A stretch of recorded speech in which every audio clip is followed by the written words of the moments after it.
We'll get started. We're very pleased to have you all join us for this important dialogue on youth-led policy change. This event is organized or co-organized by the BC Council for International Cooperation, UBC Sustainability Hub, and the BC chapter of the Young Politicians of Canada. It's featuring youth who are pursuing and advocating for a more just, peaceful, and sustainable future, believing that another world is possible. Just to provide a bit more context before we begin with our programming, I just wanted to explain a little bit or elaborate on how this event came about. So this event was born out of the desire to explore how policy, but especially youth-led efforts, are advancing progress towards a more just, peaceful, and sustainable future. However, policy is often framed as a solution to global crises, and there can be quite a lot of faith put in government and these policy changes to take us there. But we also know that it has been and continues to be a tool of exclusion, violence, and oppression for many women, racialized and gender diverse communities, as well as lands and waters across the world, often in the name of greed, profit, growth, and extraction. For instance, the Musqueam people, from whose stolen lands I am joining from and what is colonially known as Vancouver, BC, were subjected to the Indian Act and other racist colonial policies that cornered them into reservations, decimating their access to territory. At the same time, many Indigenous resistance, feminist, and climate justice movements, as well as youth leaders, engage with policy strategically, using it as a site of resistance and intervention. Today's conversation isn't about choosing one narrative over the other. It's about holding both truths at once and exploring how youth are working within and beyond policy to push for justice. So what happens when policy itself is shaped by colonialism, capitalism, and heteropatriarchal violence? If we do not preserve space for dialogues and engagements like this, then even the well-intentioned sustainability and development efforts across the world will likely reproduce all too common colonial practices, including unequal, paternalistic, and extractive relationships between dominant and marginalized communities, simplistic solutions to complex problems, and ethnocentric imaginations of justice and accountability. So how do we strategically engage with policy while knowing that these systems were not built for justice? That's what we're here to explore today, and we have a wealth of expertise from youth who are part of local and global movements pursuing the transformation of our world.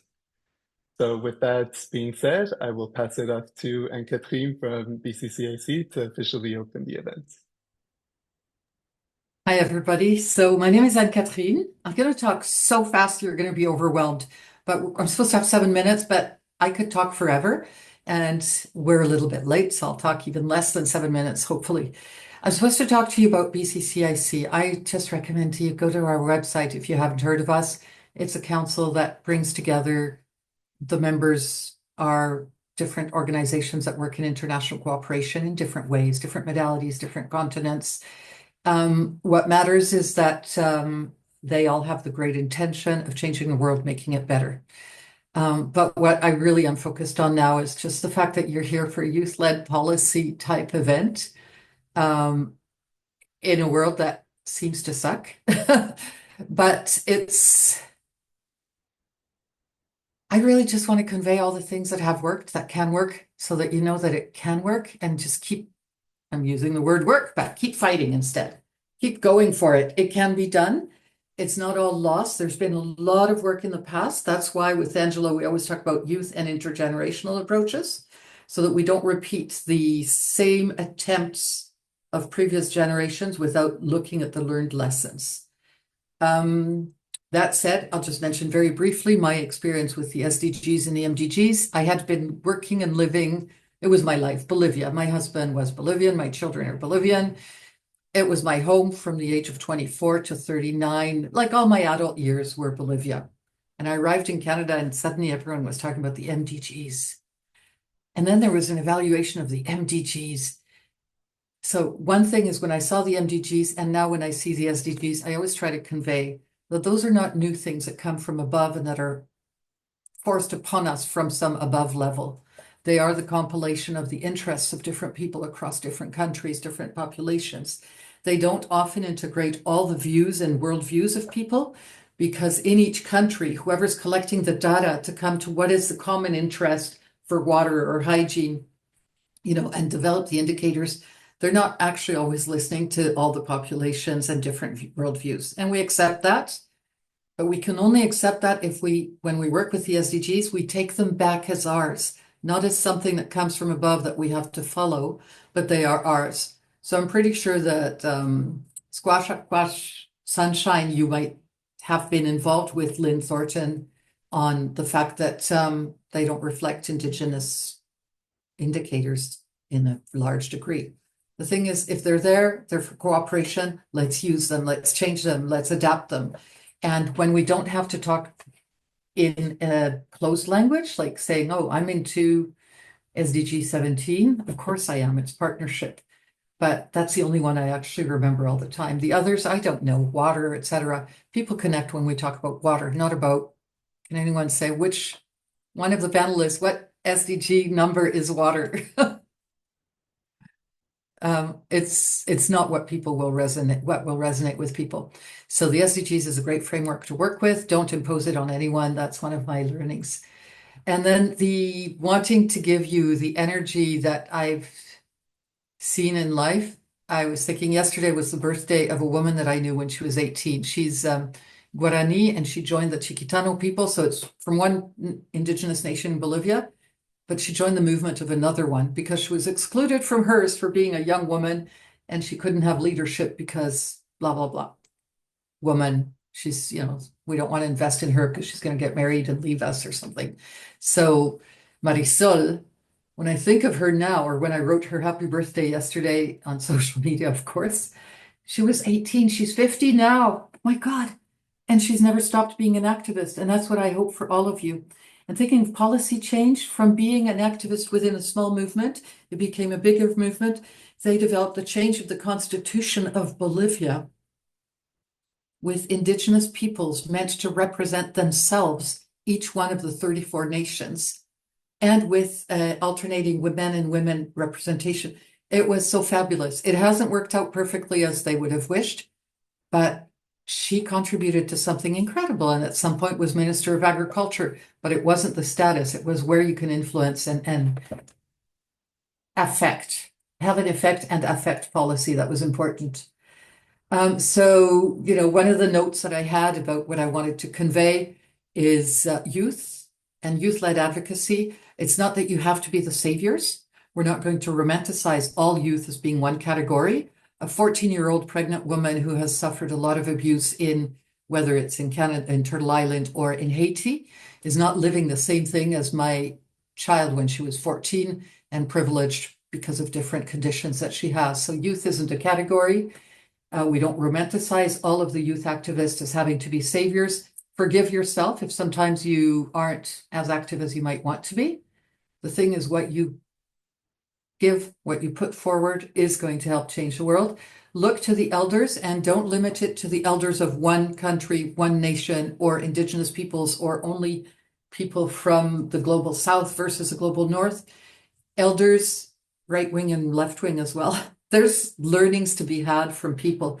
So for us at BCCIC, going back to that, it's about connecting voices, connecting knowledge, recognizing that we don't have the knowledge to impart to others. We need to connect the knowledge, past and present, for the future. We need to connect the knowledge across localities. And it's not top to bottom or bottom to top, because UN is not the top. UN is actually at the service of collaboration between localities and countries.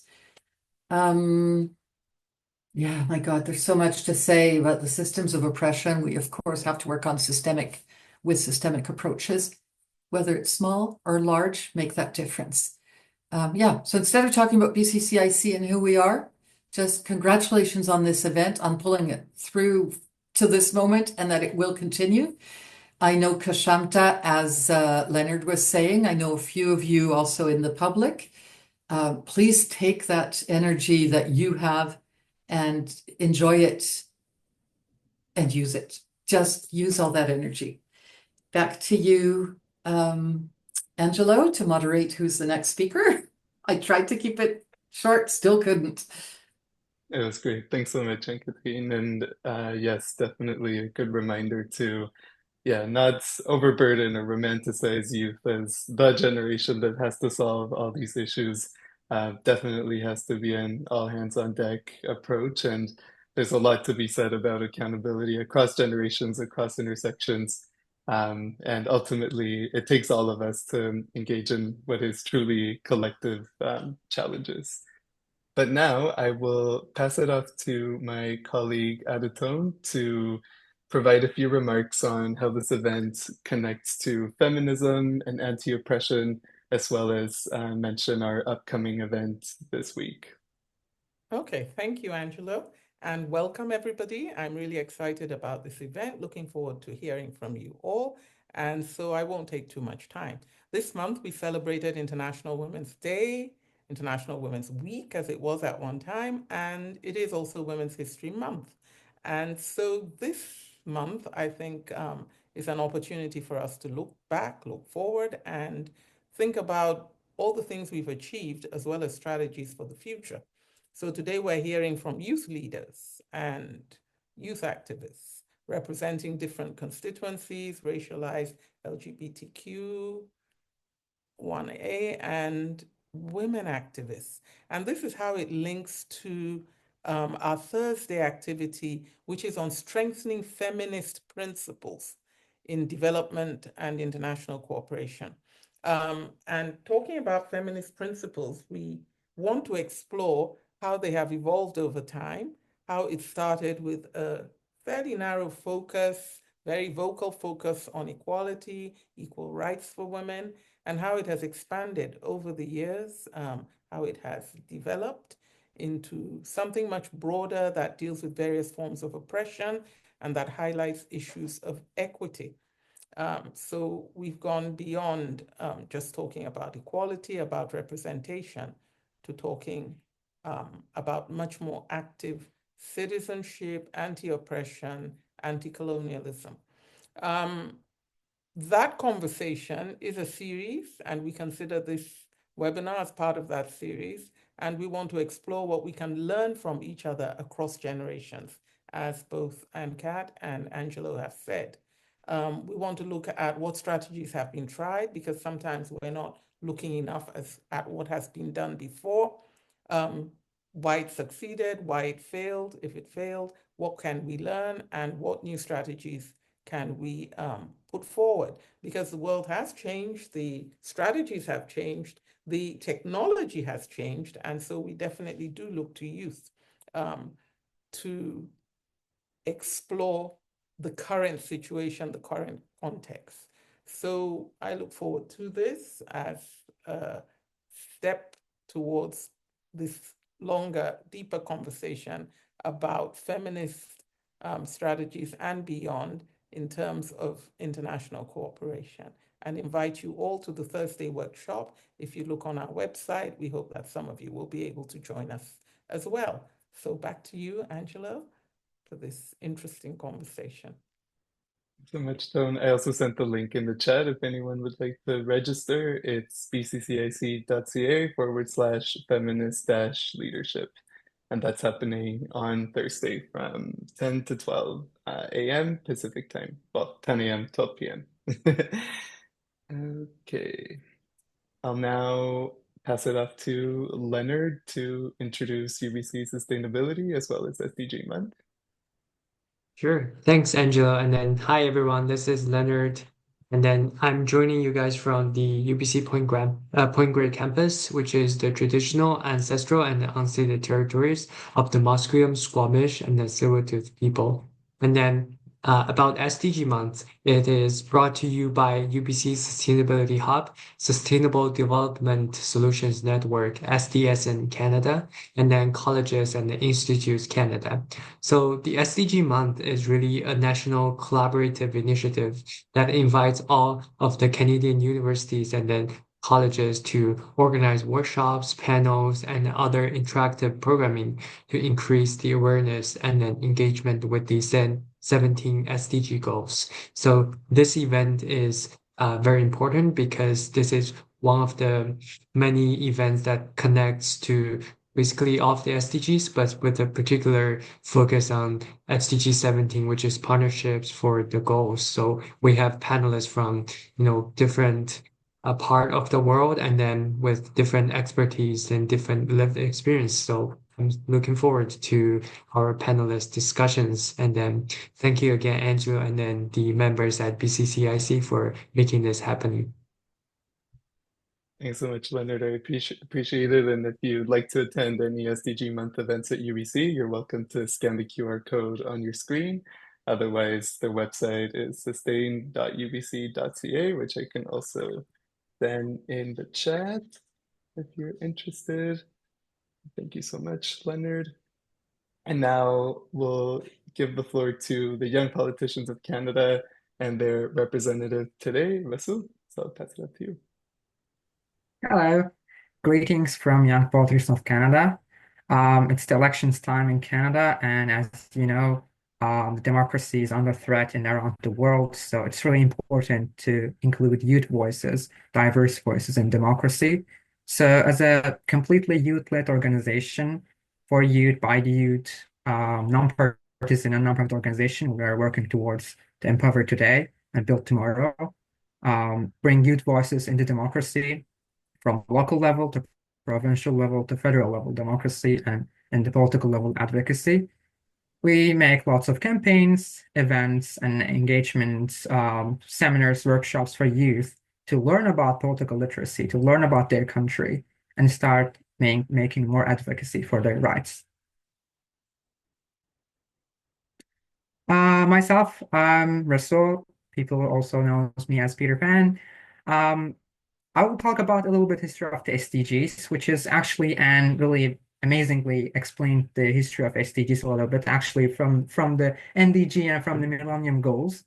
Uh, my my time is really small, and when I started to learn about SDG, I was just 10 years old, 10 years ago. In 2015, I heard about the SDGs. The United Nations is developing the SDG goals, and they had some youth councils. So I joined them as their youth advisory council member. From 2015 to 2017, we're in the advisory council to develop the SDG goals and try to make them to everyone can heard about it. And later than the firstly, the European Parliament adopted the SDG goals, and after that, in 2018, with the Paris Climate Agreement, other countries, as also many countries, started to adopt the SDGs and the climate policies and etc. Later then, I also become the high-level sustainability champion of the UNDP, the United Nations Development Goals Program. I would say our development history of humanity is really shorter, but developing the Sustainable Development Goals, developing to change something is really short. It's also shorter. Unfortunately, we start to realize that something needs to change really shortly, really recently. And it wasn't open to everyone, every voices. When I started this journey, it wasn't open to youth. I was just there because they wanted me to be there.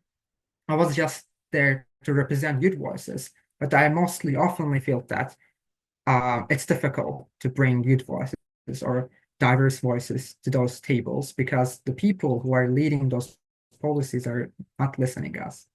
So then in 2018, with Greta Thunberg, we co-founded the Fridays of Future and started the climate activism. Since then, I've been protesting, making campaigns, lots of advocacy work, but also at the same time working with policy. Because I believe that if something is going to change, it will start from the grassroots activism, from the people, from us. And it will start to change policy. We will go to businesses, from profit to non-profit sector, from any fields, from all of the 17 goals. But I truly believe that we have hope, we have energy. And if we bring the hope and energy together, and we soon will achieve our goals. It may be darker times right now, but I'm sure the sun will rise for all of us sooner, and we will achieve our common goals.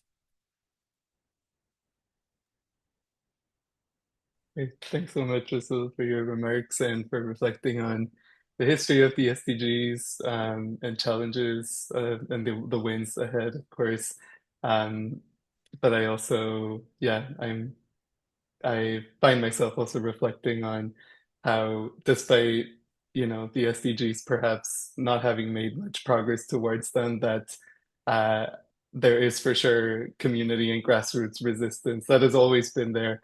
Um, and I know that, even if it's hard to quantify or to tangibly see what is happening, I know that there's a lot of very, very powerful movements opposing systems of oppression and for sure gesturing us towards better futures, as you said. So I really appreciate your remarks. Okay, just wanted to provide a brief agenda or overview for the event today. I will be shortly introducing all the panelists, followed by a co-facilitated discussion between Rasul and myself. And then that will be followed by an audience Q&A. You can send your questions by using the Q&A function on Zoom at the bottom of your screen. Please bear in mind that we might not get to all questions, also depending on when your question is sent during the event. We will do our best to get to them, and if not, there is a possibility that we could reach out with a response after the event, but just wanted to mention that, and then we'll just do wrap up and closing reflections for the last 10 minutes. So without further ado, I will introduce the speakers. So beginning with Squackwash Sunshine Dunstan Moore. Squackwash Dunstan Moore, she, her, is of Nikam, Shtletliam, Yakama, and Irish descent. She is proud youth from Tlemcen, otherwise are colonially known as Lytton, British Columbia. Her name, Squackwash, translates to sunshine in Niclichin, and she proudly embraces both names, and I apologize for any mispronunciation. Squackwash served on Environment and Climate Change Canada's Ministerial Youth Council, chairing the council from 2022 to 2023.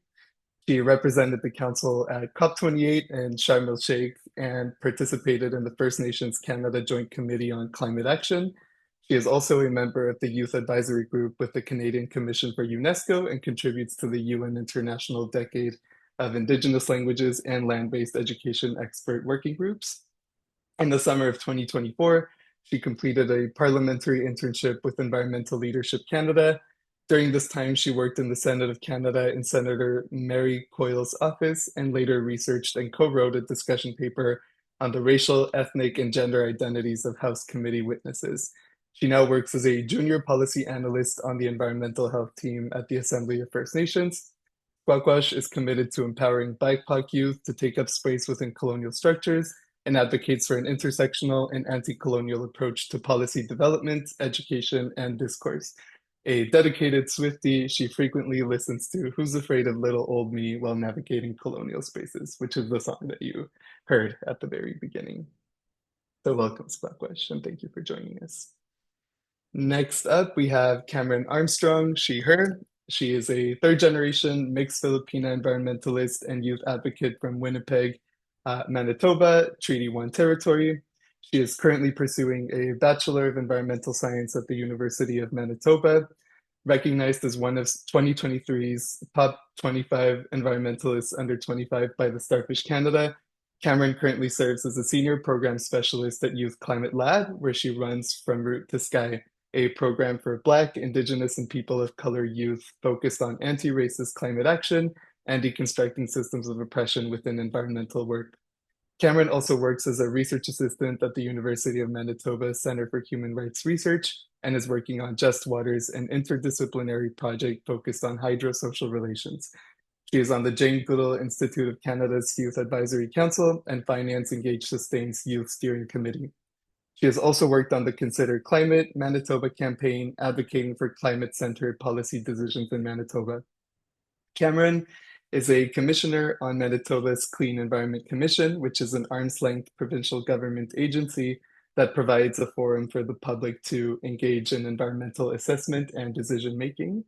And her interests lie in environmental justice, water protection, and empowering BIPOC youth in environmental spaces. In her free time, you can find Cameron in a coffee shop or dancing to Carly Rae Jepsen. Welcome, Cameron. Thank you for joining us. Next up, we have Mujda Akbari. Mujda is a youth advocate for girls' education and refugee rights, recipient of the Diana Award and the founder of Code Green App, an initiative focused on providing educational resources and opportunities to girls in Afghanistan and refugees. Mujda is also involved in youth empowerment and activism in Canada with her roles as a youth policymaker with the Ontario Council for International Cooperation, UNICEF Canada's Youth Advocates, and a member of the Aga Khan Foundation's Youth Advisory Board. Welcome, Mujda. Thank you for joining us. And last but not least, we have Juliana Janet. Juliana, a passionate socio-environmental advocate from Brazil, has been developing socio-environmental initiatives since age 11, having represented Brazil in international climate campaigns and spoken at climate justice panels with the UN and several organizations. At age 15, she co-founded the organization, apologies for pronunciation, Construindo Futuro, empowering youth across Brazil and internationally for SDGs-oriented community transformation. Now an international leader of tomorrow, scholar at UBC, and a top 25 environmentalist under 25. In Canada awardee, she has been leading climate action, organizing a climate education for all campaign, lobbying for climate policies, and producing an independent socio-environmental documentary in the Bolivian Amazon. Welcome, Juliana. So that is the lineup of speakers for today's evening. We're very honored to have you all join us, and we will begin the co-facilitated discussion. So I'll pass it off to Razul to introduce the first question to kick this off. Thank you, Angela, for your great introduction of the speakers. My first question for the speakers is going to be, so as you know, historically, policy has been a tool of exclusion and oppression. Yet communities continue to fight back for policies that advance justice, sovereignty, gender equality, and peace. In your experience, where have you been the policy serve a vehicle for transformation, and where does it continue to fall assault?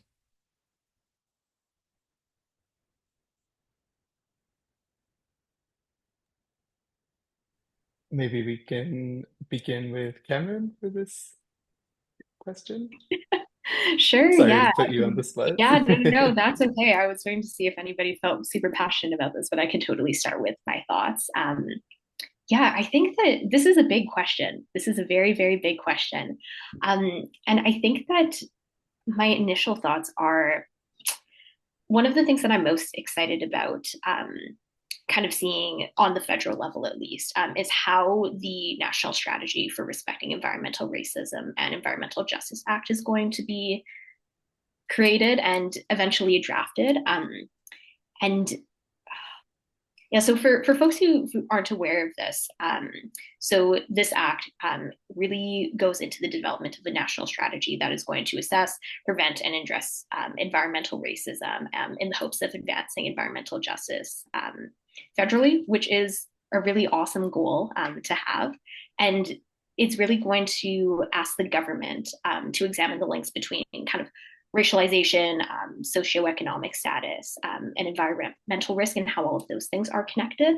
And I think that that's a really awesome and great step forward. But I think this connects a little bit to one of the next questions that we're going to be talking about is how are we going to create a framework like this that is supposed to be addressing these systems of oppression within a system that continues to uphold these systems of oppression and are based off of these things. So I think that it's a wonderful step forward, and it's going to be taking continued work from a lot of the communities that have been asking for legislation and policy like this for a very long time, to continue doing that work. And yeah, power up to you, all those folks who are going to be continuing to do that work, because it's very hard. But I think that this is a really exciting step forward, and it's going to be incredibly important for us as young people who want to see this framework be successful and to bring justice to the folks who deserve it, be keeping the government accountable and the folks who are going to be working on this accountable. I maybe have a couple other thoughts on some specific Manitoba-based things, but I'll maybe pass it off to someone else first if they have any thoughts on this first question. Thank you so much, Cameron. You're so right. Like, I always think that when there's a policy change or new agreement or something going on internationally, I will think that it doesn't come because the world leaders want it. It comes with our demand. It comes with the activism and all the policy advocacy works we are doing. It could be more later, which is late, but still, with our efforts, our all of us amazing efforts, the change has been happening and it's going to happen more. Juliana? Sure. So yeah, it's really related to what you've been saying. For me, I feel like how I've seen policy serve as a vehicle for transformation, mostly by seeing citizens getting involved in advocating for the policies they want. So I had the opportunity to work for the West Coast Climate Action Network last year, and I conducted research for them, and I interviewed more than 80 climate groups across BC. And doing these interviews, I found out how like there are so many citizens across our province in BC who are getting together to go speak in their city councils, to present about the issues they care about, to lobby their MLAs and their city councilors, meeting with them to talk about the policies they want to see in place. And it has been really incredible to find out how a lot of like this movement has actually been able to achieve great things in our province and actually put forward policies that would not have been put forward if the people weren't there really holding the politicians accountable, right? So I really think that people power is the antidote for when policy fails us, right? And for example, Vancouver, we had previously approved a ban in natural gas in new buildings and ensured electrification and heat pumps, thanks to the work of again citizens advocating for that.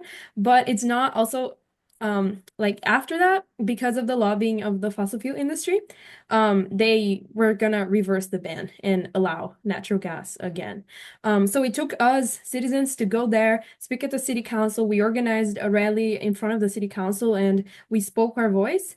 The fossil fuel industry also went there. They also spoke at the city council, but there were so many of us who actually went there to speak our voice and to make ourselves heard that we were able to make this climate victory because of one vote. We were able to not reverse the ban and keep the natural gas ban in place. So that really shows the power when people get together to show what we want to be happening, right, for policy. So and for me, as like part of the question was also like when this policy fails us, right? So there was a study by UVic researchers showing that the number of lobbying contacts by environmental NGOs in Canada corresponds to only 1/5 of the number of lobbying contacts by the fossil fuel sector in Canada. So the lobbying, and also shows that the lobbying by the fossil fuel sector is 25 times larger than that of the renewable energy groups in Canada. So like if we, the citizens, we're not lobbying our politicians, who will the politicians listen to? They every single day they meet with a lot of fossil fuel. They have a lot of money, right? The polluting industries, they have a lot of money to hire people to all the time be there with our politicians. So we as citizens, we need to be more engaged into the decisions that are happening in our countries, in our municipalities, right? And for those who are thinking like, how can I lobby? How can I start? Right? So there's an organization in Canada called Citizens Climate Lobby Canada, and they do an incredible job. They have like training resources and podcasts that teach like about lobbying. They have a technique called motivational interviewing, and it's really interesting. I recommend everybody here to acquire this skill. And I also suggest you to take a look at the West Coast Climate Action Network website for those in BC, right? Their website, we have created a map that has all the different climate groups in BC, and you can put filters for different causes. And one of the filters is for lobbying, so you can find out which groups around you are doing this kind of work, so you can join them and you can join their advocacy efforts. And lastly, the last resource I would say is there's an app called Chili, which is like chili, just like chili pepper with double L. So, and they allow you to advocate for environmental policies. So it's like with one click every day, you can like send an email to your politician or just support the work of people around the world who are trying to pass on these environmental policies. So we need this mass movement of people doing these things. So with one click, every single person doing one click, we have a lot of emails being sent to this person, this decision maker, for them to enact a certain policy. So yeah, recommend everybody to get involved and make the right policies happen. Thank you, Juliana. I remember I was also in those rallies and protests, and I felt how impactful it was when people coming together and bringing their power together. There's a nice saying that the people united will never be defeated. That is real. Like whenever we are together and whenever we are putting the private sector, the corporates, and the politicians accountable, things is changing. Yeah. Sunshine? Yeah, thank you. I'm actually going to jumble this question up a little bit and start with like, where does it continue to fail us policy? Mhm. And this is not like fully centered on like climate and environment either. I think it could be very cross-sectoral. Um, the policies aren't technically failing us. They are upholding colonialism to what they were meant to do.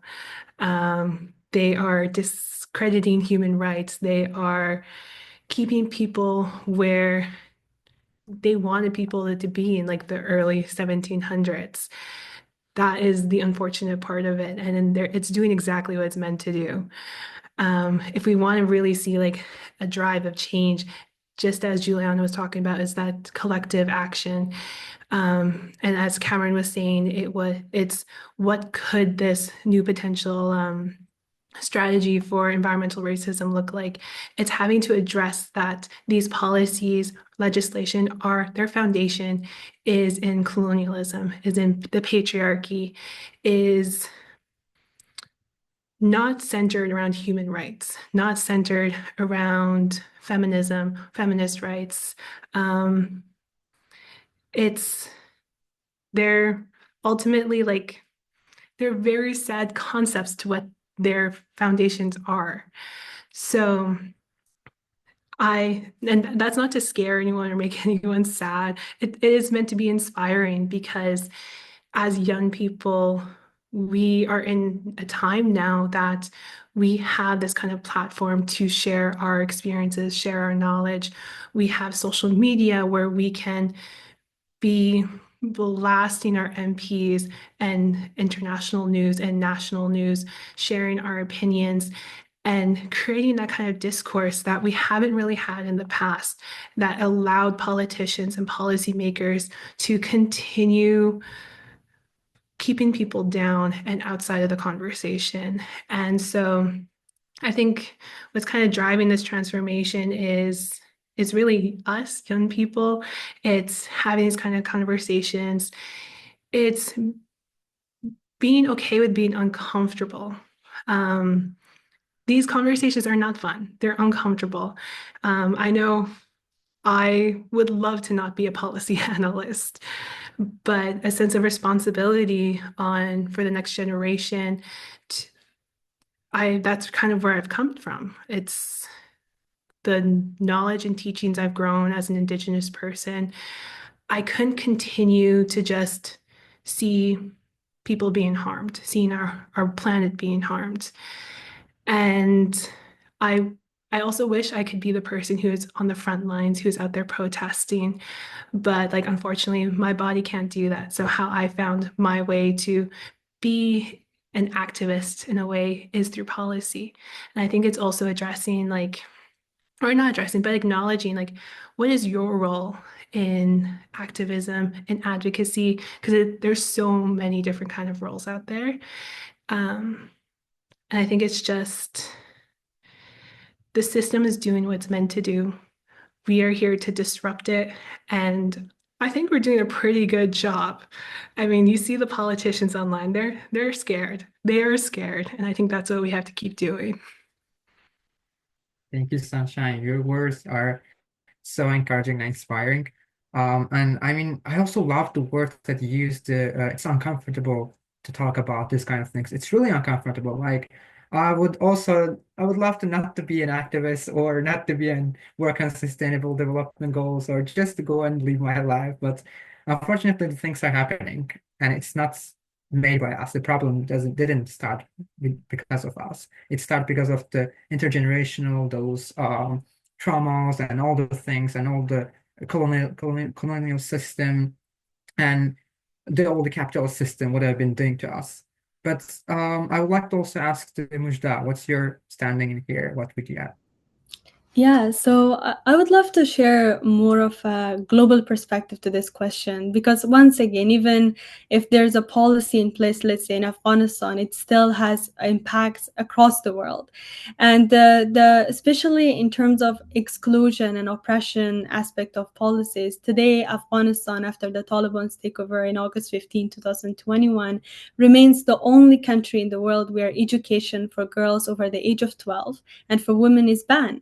And I think it was yesterday, yesterday, that was the beginning of the new academic year in Afghanistan. And once again, girls were not able to go to school. Women could not go to universities. So we're talking about how a shift in power can, like, because when there's a power change, the leaders, they bring their own oppressive ideologies, and then how they oppress people is through policies. So they use policies as a tool to exclude women. Today, Afghan women are completely erased from the entire aspects of the society. And once again, I wanted to point out that it is not only about the policy that is excluding women or banning women from education, it is banning women from all aspects of the society. Because when we are talking about education, it's a topic I'm really passionate about. The reason why is education is a key for empowerment for women across the world.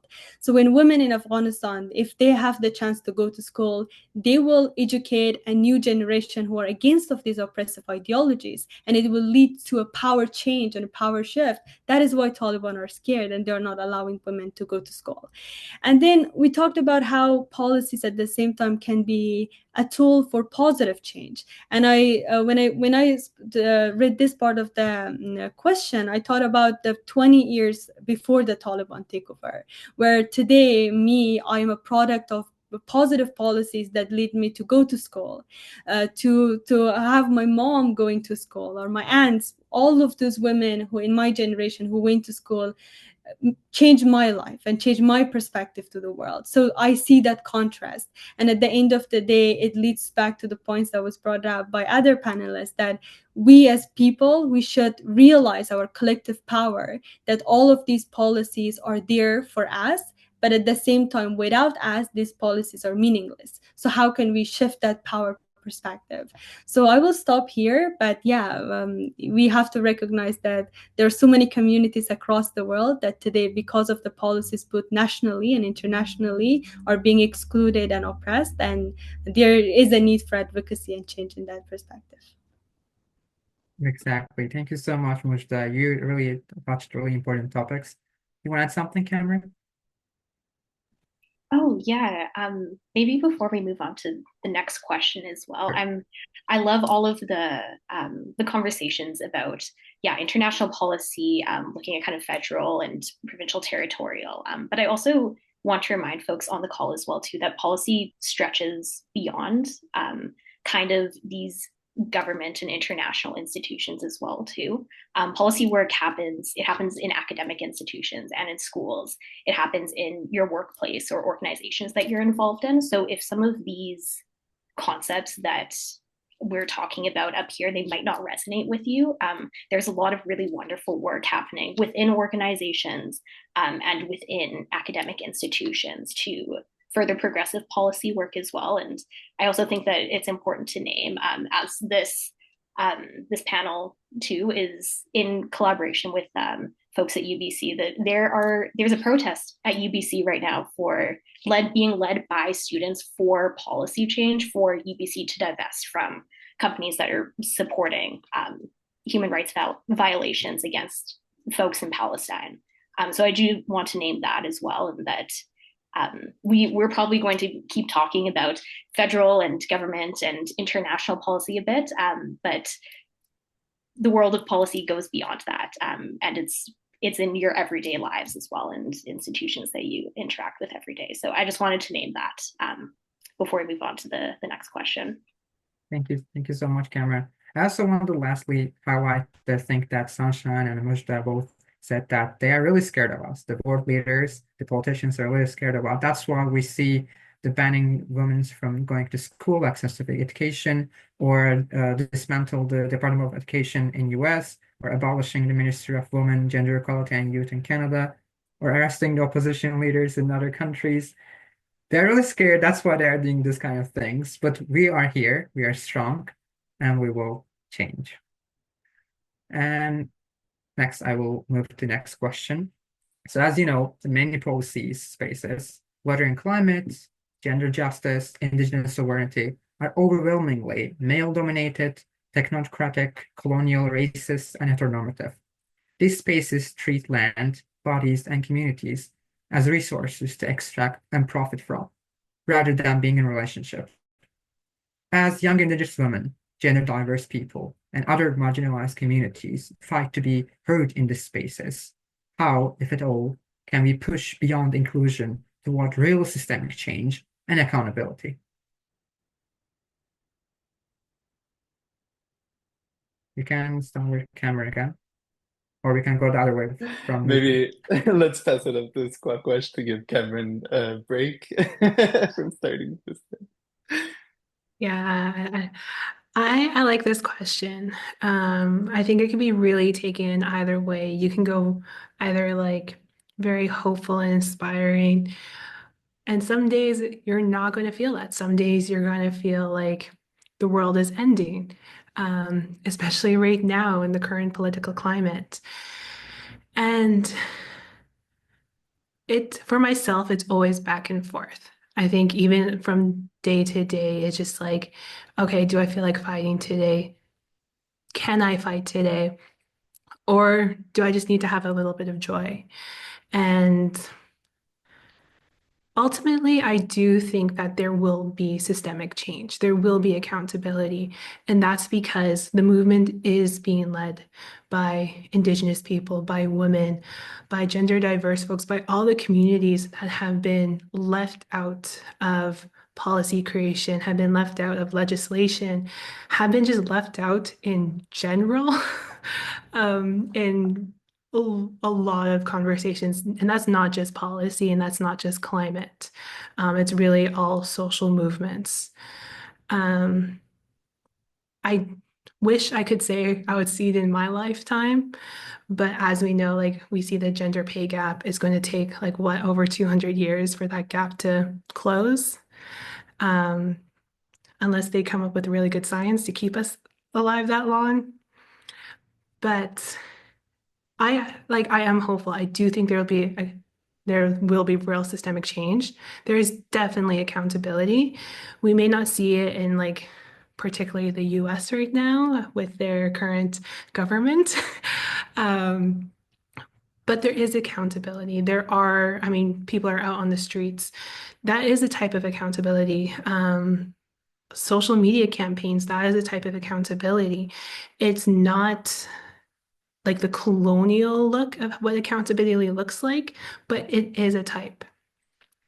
Um, I think that's my little piece there. I am a little bit on the more pessimistic side today, so I'm going to try and keep it hopeful. Yes. It's really overwhelming to work in this kind of areas, and it is the news are always making us more overwhelmed, more depressed. But I believe there's always a hope, and one day, maybe sooner or maybe tomorrow, maybe later, we will start to see the more beautiful, positive changes. I will also want to pass to Cameron. Yeah. Yeah, thank you. What you were saying there just resonated a lot with me. I think that there does seem to be a little bit of a constant battle between, am I going to keep fighting today, or do I have a little break? And I think that there is a little bit of a struggle to, yeah, figure out when to celebrate small victories, and when to keep asking for more, which I think is probably something that a lot of folks resonate with here.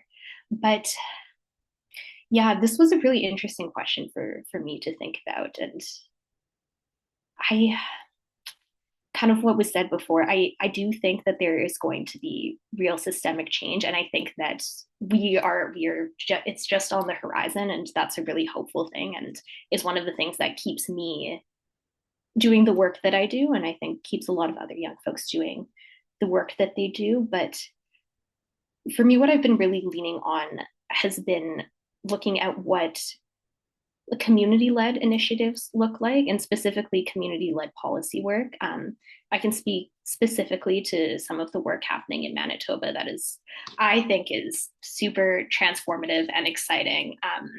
But folks who are on the ground, not necessarily part of government organizations, going out there and speaking with their neighbors and community and coming up with recommendations and documents that they're trying to push to provincial government to get the province to net zero in ways that include, different different groups of folks that haven't necessarily been included in a lot of government consultation or a lot of these policy frameworks. So I think that there is a lot of, there's a lot of hope in that. And I think that it is going to be a little bit of an uphill battle to have these really community and locally led initiatives and knowledge be recognized by more of these institutional governments. But I think there is starting to be a shift towards that, which I think is a very hopeful thing. Thank you so much, Cameron. And also when we talk about the democracy, well, one of the things is to change something is one of the democracy, but even the democracy started as only the white males voting in the ancient Greek. And many years, just few, maybe 50 or 60 years ago, the women's had the right to vote.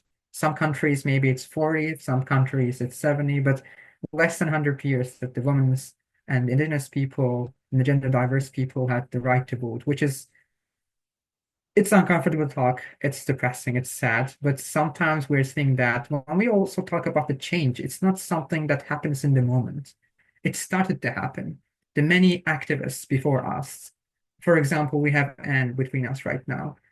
They started activism really much before. There were always oppression, there was always repression, there was always problems, but there was always people who were resisting, who were staying resilient with hope and working towards for the future for us, this generation. And we are working to protect the future for the next generations in the future. Mujda? Yeah, so I think I agree with all the points that was mentioned. And once again, I want to circle back to the international perspective of it because it's a topic that I've been a lot involved in. And again, when we talk about Afghanistan, I feel like one of the things that many people think like, okay, how the system changed in Afghanistan and how there is a systematic change that happened, but in a negative way, how it happened. So many people think, okay, well, there was a fight and a war happened, and then suddenly the Taliban took over Afghanistan.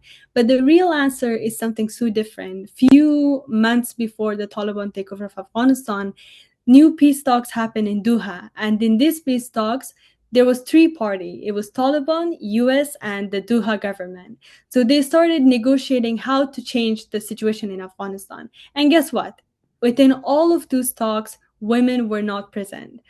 The gender diverse communities were not present. The marginalized communities of Afghanistan were not present. It was only between some like only male, and all of those that their nation was basically those how should I say it, like colonial ideologies that they had from, like, even when it comes to the peace talks, it was never about a social change or a positive systematic change.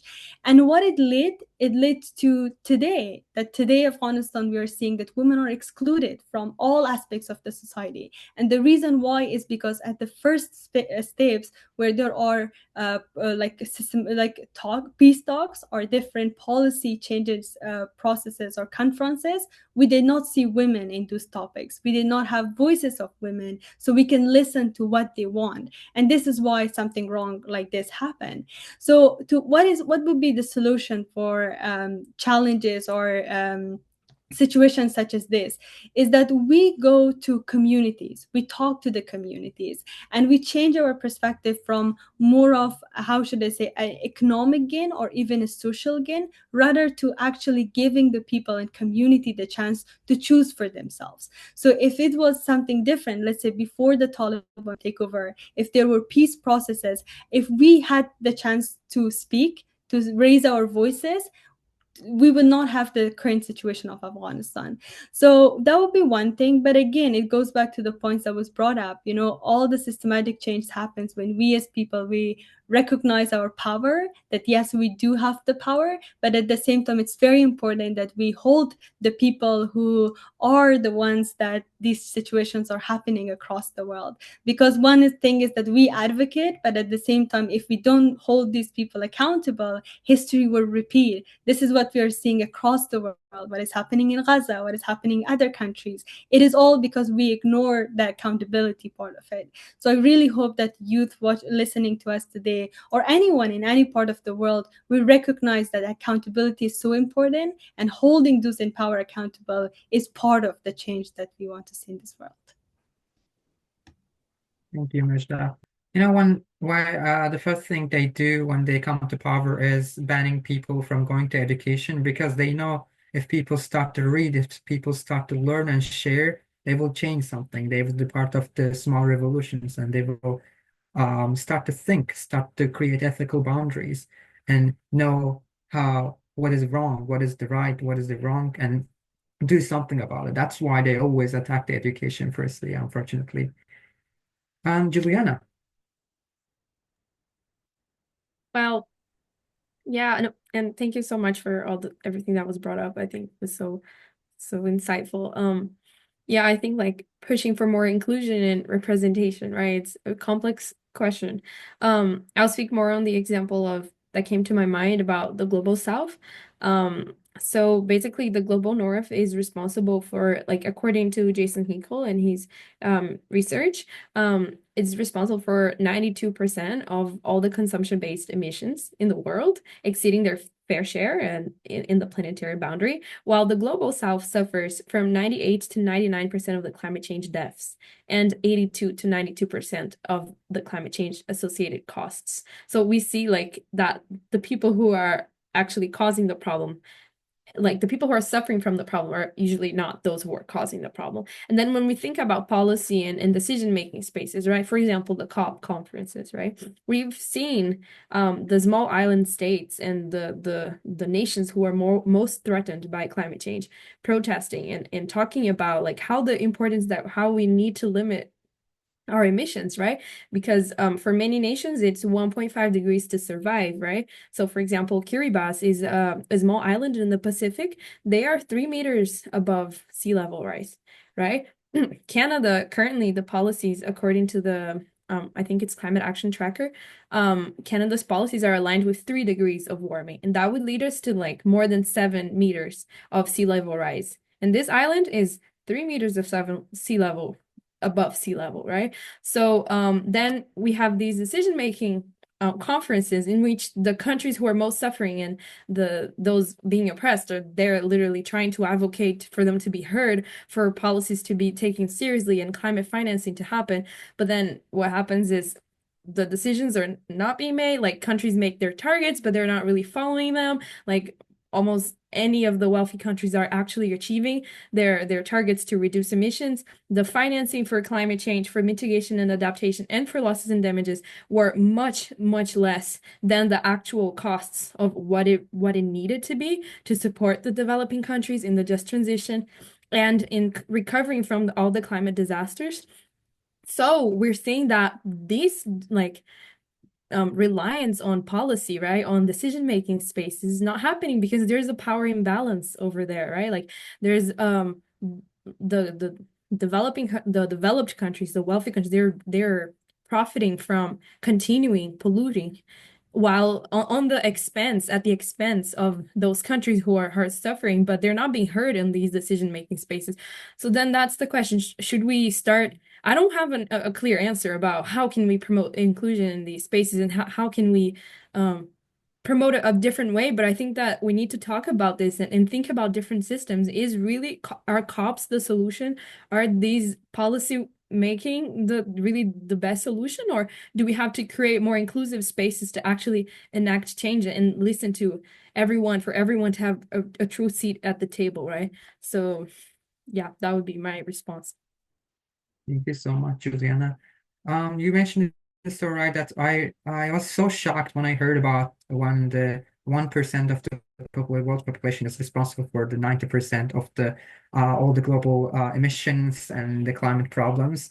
Thus, that bring the problem of the inequalities in the world. What kind of really huge and big inequalities happening in the world? Unfortunately, those 1% is literally causing thousands, billions of people to suffer. There's a word that we use in Fridays for Future in climate activism field. It's like MAPA. It's like most affected people and areas, which is usually the term for Global South.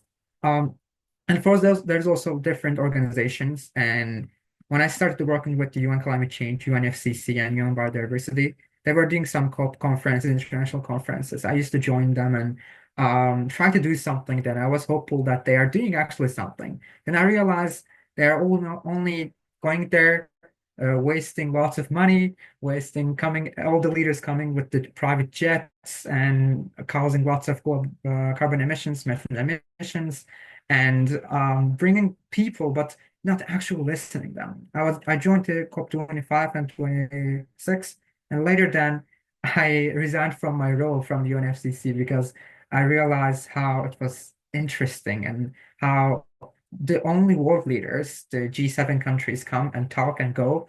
And after they leave, nothing happens. They only talk and they don't listen. They only bring youth and other diverse communities just to make them show themselves there. But actually, it's a really interesting process there. I hope it will change sometime and they will start to really hear us and see what's happening in the world. Sunshine? Yeah, I just want to add a bit more on this international, like, because I also work within UNFCCC, within the Indigenous Peoples Organization for the last like 4 years. And I completely agree. The system does not work. But I think we also have to acknowledge the fact that the system is also where some communities are the only place where they can get their rights integrated. Specifically speaking for Indigenous peoples, there's I think at most, I think we had 300 people at COP29. Was that no? Whenever Dubai was, we had the biggest delegation, and it was 300 people. And then we saw that Dubai was also the place where most Indigenous people language was taken out of policies. Sharm el-Sheikh was the most places as well where Indigenous rights were taken out of policies. And this is detrimental to land rights, to the violence of Indigenous people, to free, prior, informed consent. So, like, I agree the system does not work. It is broken. But at the same time, we can't just say get rid of it, because then we're getting rid of like so many human rights and the mechanisms that hold up human rights even just a little bit. It's a very complex conversation, definitely bigger than what we can have here. But I did just want to like address that there are always like multiple different sides and perspectives to this kind of conversation. No, you're so right. I agree on that. Like, I also know that the system is broken and it has lots of problems. Inside the UN, it has lots of problems. But even I still continue to be the ambassador of the United Nations on climate change, youth, and education, and still continue on my work because that's the only way. How can we improve the things? How can we transform the policies? You're right. If we just stay back and, oh, this is broken and just stay away from it, that's not going to change. We will be inside, we will involve and change. Thank you so much. I will pass to Angelo, my great friend, to continue the questions. Thanks so much, Ursula, and thank you all for your wonderful contributions. I think we're really getting into, and it's very nicely flowing into the next question of how we grapple with this reality that the system is simultaneously working exactly how it's supposed to by design, And yet there's this contradiction that we can't just get rid of it because there's certain protections in it as well. And I also wanted to, I guess, return to something that Squawquash mentioned about, like, I guess, like being pessimistic and that it's a really sad reality. And I wanted to jump in and reassure you that I think it's the only, reasonable response to everything that's going on is sadness, pain, feeling broken about all of these things. But I think precisely that pain is something that we should not, rush out of or escape from, because it's precisely that pain that can show us the way to, less painful realities, for all groups and all communities. And I also wanted to, I guess, mention an example of something that Canada has been engaging in finalizing negotiations for a Canada-Ecuador free trade agreement, and there's all of these seemingly really good things about this new free trade agreement, because, they justify it under the fact that Canadian mining companies will be able to explore critical minerals in Ecuador, which will help us in the, transition away from fossil fuels and into renewable energy. And if you take a peek into what the free trade agreement is about, or the summary of those negotiations, there's a lot of mentions that, sound very positive when you read them, or at first glance. There's mention of inclusion of women in these economic models, and also of Indigenous peoples, and frontline communities, and also climate change. There's mention of all of these things, and yet there's many Indigenous communities and frontline local communities in Ecuador calling out this agreement and saying, no, we were not consulted. There was no free, prior, informed consent. These mines are, impacting our communities, impacting our health, impacting the water that we drink. And yet Canada continues to push this narrative that, it's good for all people. And they mention all of these things that we really want to hear. And yet it's a bit of a false solution. So I think this leads us perfectly into the next question, which is many policies, whether on climate, trade, gender justice, or Indigenous sovereignty, claim to be solutions, but continue to perpetuate harm, often impacting racialized and gender diverse folks in global South countries.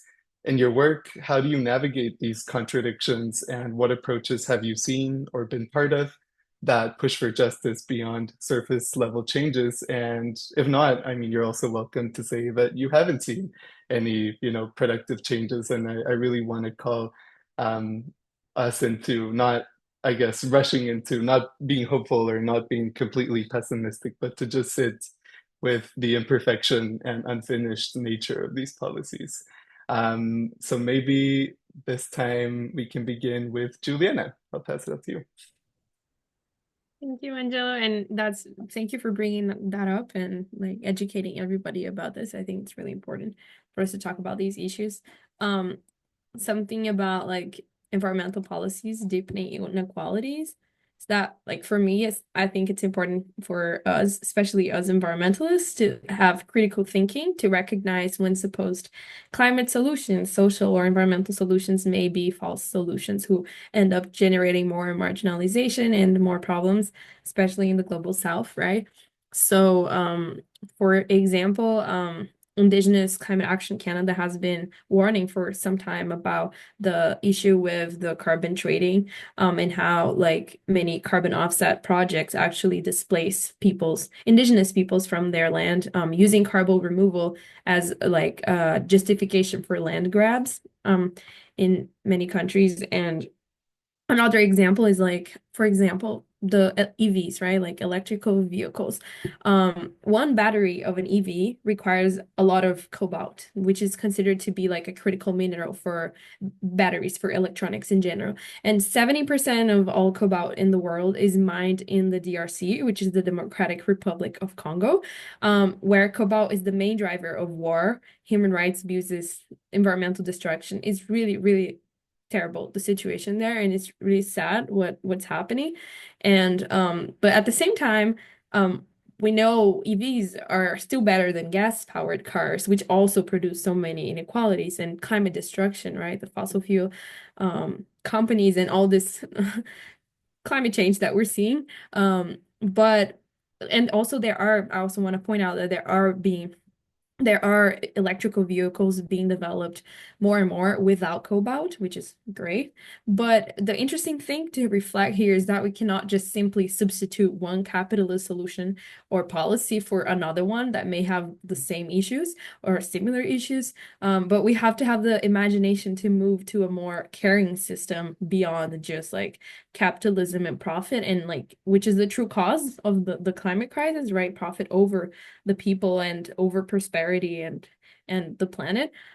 So maybe the policy solution is not individualism, but or for example, like let's everybody in the world who has a gas car, let's have an electric car. But maybe like what about we invest in public electric transportation and electric battery recycling and more systemic solutions, like and also, I heard once that the climate crisis is actually a crisis of failure of imagination, that we can do big things and changes. So, like, just the simple minded of like, okay, let's substitute a gas car for an electric car, and then everything's gonna be fine. But like, can't we rethink our lifestyles and in a better way of like what is the world that we envision, right?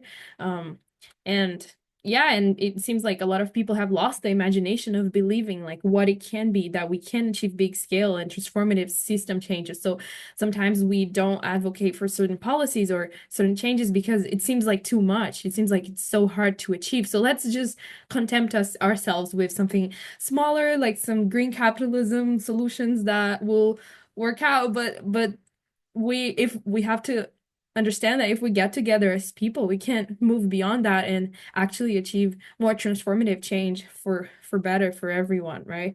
So, for example, the idea of degrowth is really interesting. I recommend everybody to learn more about it. There's a really good video called Degrowth Explained by Grist on YouTube, and it's so interesting, and it talks about how change can be systemic, but there are good solutions that we can imagine. We just need to have that power of imagination and the energy to advocate for these changes that we want to see in the world.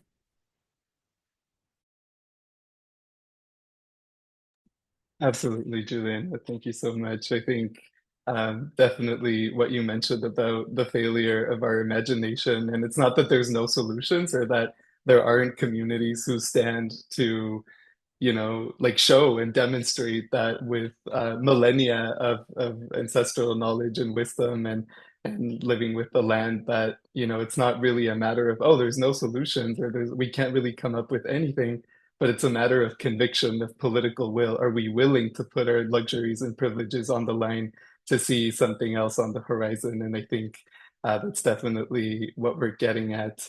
And especially what you mentioned about cars, like it's one of those milestones that people just assume they should have as part of their life journey, right? Oh, I'm going to grow up, I'm going to go to school, get a car, get a job, get a single family home, and it's all going to be okay.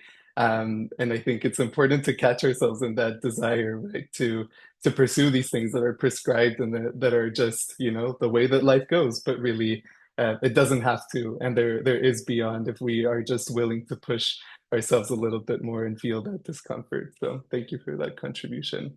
Maybe now I'll pass it off to Mujda. Yeah, so I think, again, from someone who comes from the global south, I think usually, to most of the time, even the solutions that we get from the global north are more surface level and never like with the intention to actually bring a real and sustainable change within those regions. But also going back to the topic of Afghanistan, as I mentioned in the first question, that as of today, we're marking the 4 years that girls in Afghanistan and women are denied of education. But still, according to the international law, what is happening to Afghanistan is not recognized and codified as a gender apartheid. While the women of Afghanistan, whether they're inside Afghanistan or outside of Afghanistan, they're actually calling for the international community to recognize what is happening in Afghanistan as a gender apartheid. Because when something like that happens, let's say gender apartheid is codified, now we have an accountability mechanism to hold the Taliban accountable, to hold the countries in the region that they are somehow treating with the Taliban or trying to recognize the Taliban accountable. Without political or like political mechanisms such as recognition of gender apartheid, it will be really hard to see a sustainable, a real change any soon. So even right now, there are many countries in the region that are treating with the Taliban, and it's very openly. And again, so we have to ask them questions that if the women inside your country are freely have the chance to go to school, to be part of the society, why don't you want the same thing for the women inside Afghanistan? So how can we hold them accountable? The only way we can hold them accountable where there is a deep solution, not just a surface level. Surface level right now, there are hundreds of conferences happening every single day and months across the world about the women of Afghanistan. But is it changing something? No. It's been 4 years, and 4 years, there are hundreds to thousands and millions of women being impacted, victims of child marriages, and so many other problems and traumas that nothing is actually solving their challenges. So that would be one point. But also, as someone who has had experiences as a refugee, there are so many other solutions that are very surface level when it comes to refugees. Right now, there are hundreds to millions of refugees within Pakistan, Iran, and other places that they're being deported because of the cut and aid from the US or other policies that change it in global north, and this is impacting them.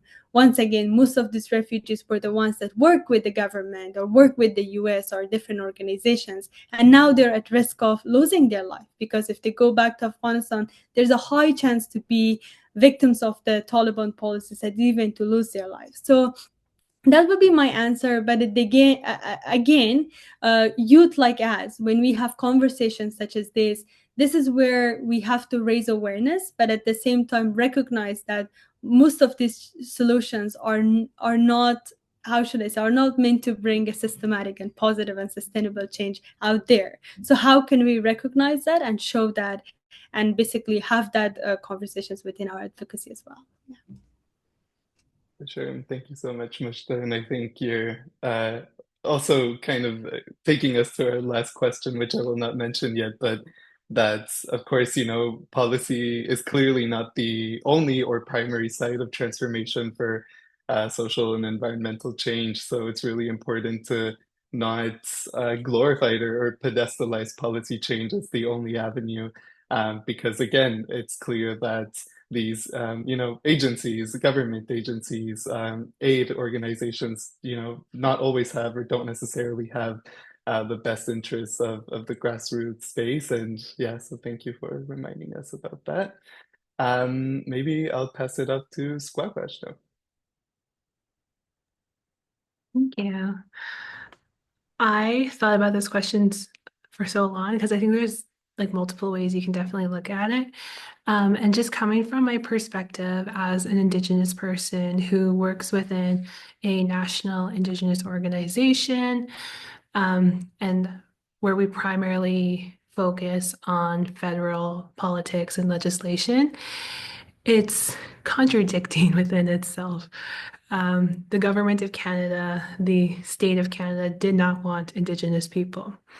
The fact that I am here with the name that I have is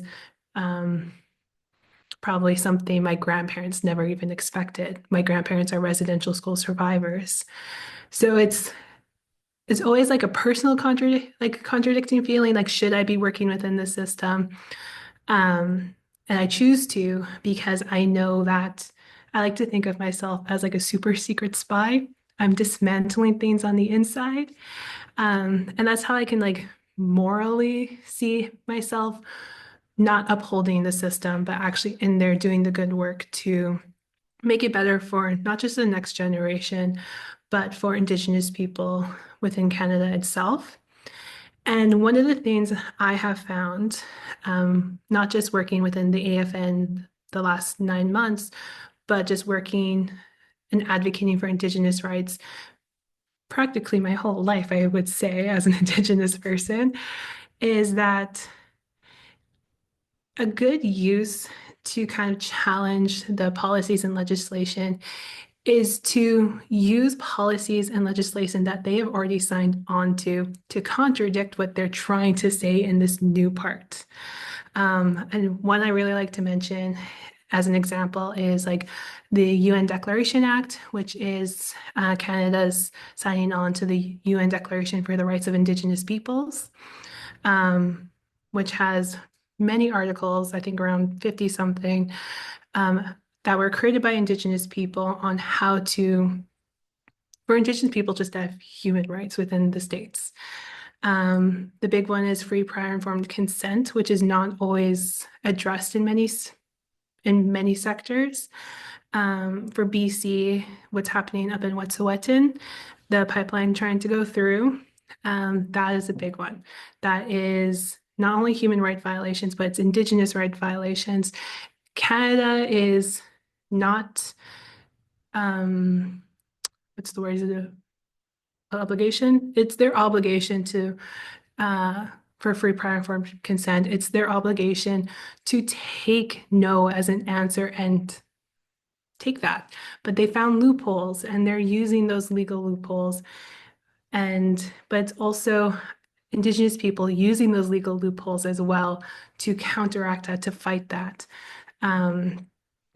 So it's hard. Justice is a hard thing to tackle, whether a youth, whether you are a professional or young professional.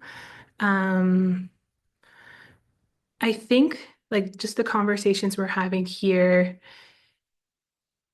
young people who try to seek that information and conversations and just knowledge on like if they're producing surface level change, you're not. Because if you were, you wouldn't be having those conversations. I think that's an important thing to know. These conversations are deep and hard and very tough. And if you're questioning it, you're fine. Take a deep breath. It's what's that quote? Like it's a marathon, not a sprint. So it's okay to go slow, take your time, because it's hard work. And I highly recommend using the law in your favor to find those loopholes to get back, because I mean, for Indigenous people, that has done a lot. And it's kind of fun screwing with the government in that kind of way. Thank you so much, Scott. And yeah, definitely resonate with what you're saying. And yeah, it's incredible how many, again, so many efforts from the government and international institutions on making it seem like, this is the policy that will change it all. And yet, again, they find loopholes and ways to not uphold these grassroots and community efforts. And thank you also for bringing attention to what's happening in Wet'suwet'en territory as well as the pipelines that are now threatening the Gitxsan communities, also in what is colonially known as BC. Again, the government loves to use these words that there is consent and some Indigenous nations are on board, and yet it all ends up being about profit and greed and extraction. But definitely, yeah, resonate with what you said about using those loopholes, and not feel shame that you're like working within the system at times because it's still there. It has material and tangible impacts. It exists, and if we turn a blind eye, that is nothing but negligence at some point. So it has to complement community-led efforts as well. So thank you for reminding us about that, and especially also going slow, taking your time, like Anne-Catherine was saying before we jumped on this call, that this is and of course, fighters and resistance that has been going on for centuries. This is not a new fight. And, oppression will not cease to exist tomorrow, of course. So it's important to always remind ourselves that this is an intergenerational fight and we're in it for the long haul. So absolutely take your time, go slow, and definitely use the law in your favor when you can. But I'll pass it off to Cameron if you have any other reflections. Thank you. I don't have too much else to say. I think that folks really nailed it on the head. But I'll maybe have a couple kind of closing remarks on this last question. I wanted to drop a couple resources for folks.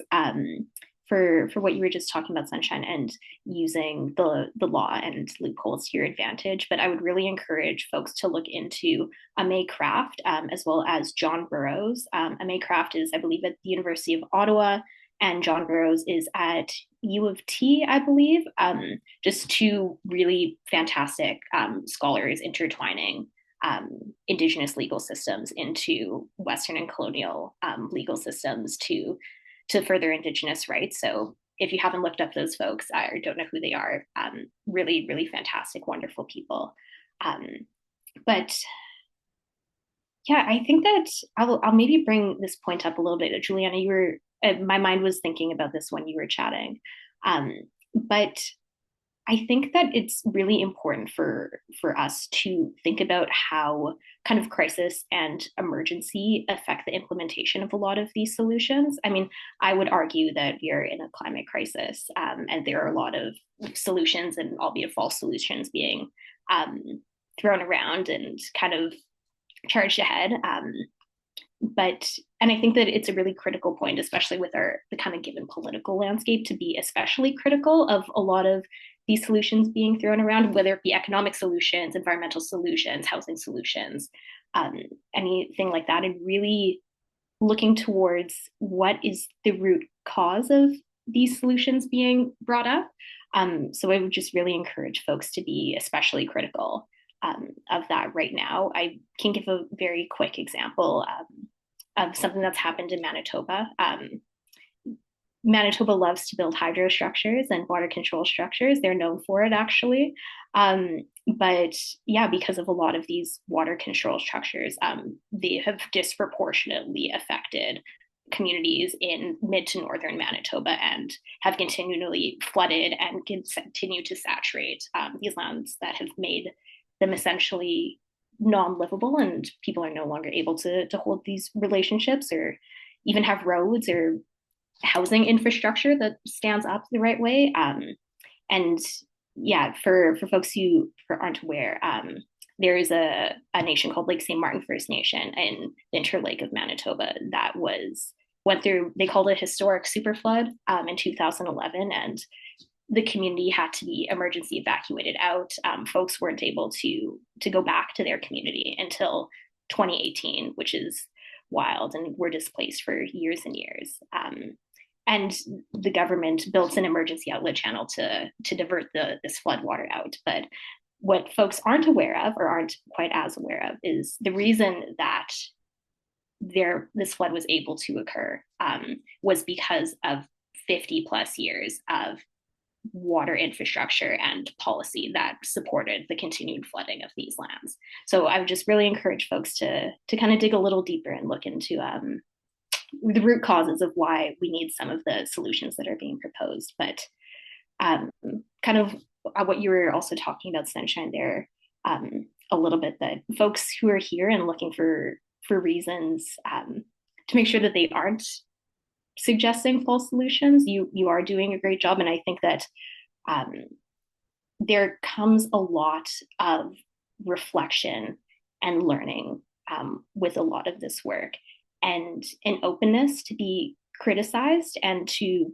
be critical of your own biases and folks that you align with. And I think that that's just a very central part of this work. And I encourage you folks to continue doing that and continue questioning solutions and just looking at things with a critical eye. But like I said, I don't have too much more else to add. The rest of the panelists, and yeah, Angelo and Brazil, you've been wonderful with all the points that you've bringing up. So yeah, you got me. Thanks so much, Cameron. I appreciate it. And thank you for bringing to our attention that example from Manitoba. Definitely very important to mention. And we can also send it out after the event for folks to learn more. And yes, I think I really resonate with what you said about openness to be criticized and critical, to understand your position in this work.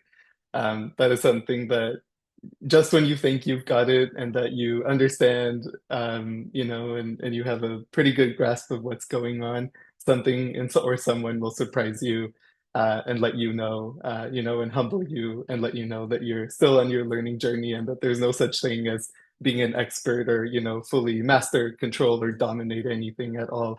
And as well, this is a piece, to remind ourselves of, just being compassionate with ourselves. Again, we will not get it perfect. It's okay to make mistakes, but it's also better to only make those mistakes once and fail forward and learn from them. So thank you for bringing that to our attention. Our final question is, beyond policies and the SDGs, what other strategies and ways of being are communities cultivating that help us reimagine justice, liberation, and sustainability? How do we ensure that policy is nothing but a tool and not the only or primary site of transformation? How can youth get involved in global, social, and environmental justice? And maybe this time we'll start with Squawquash. Yeah. Thank you. I like this question. It's very like happy and sunny and like what do we see for the future vibes. We've talked a lot about like kind of what's been going wrong in the world and everything. And as like I think everyone has mentioned, I don't think I've mentioned it, so I'm going to mention it now. But there is so much work being done on the grassroots, on the individual school level, students. There is so much work being done. And it's not necessarily even seen as like the SDGs or climate activism. It's my grandpa tending to his garden. That's food sovereignty. That's him telling us his stories about mushroom picking and fishing. That's passing on protocols and teachings. And it is being done in so many communities in their ways, in their protocols. And I think that kind of like storytelling aspect is always a little missed within the talks of policy creation. Because all my experience, all my knowledge comes from storytelling.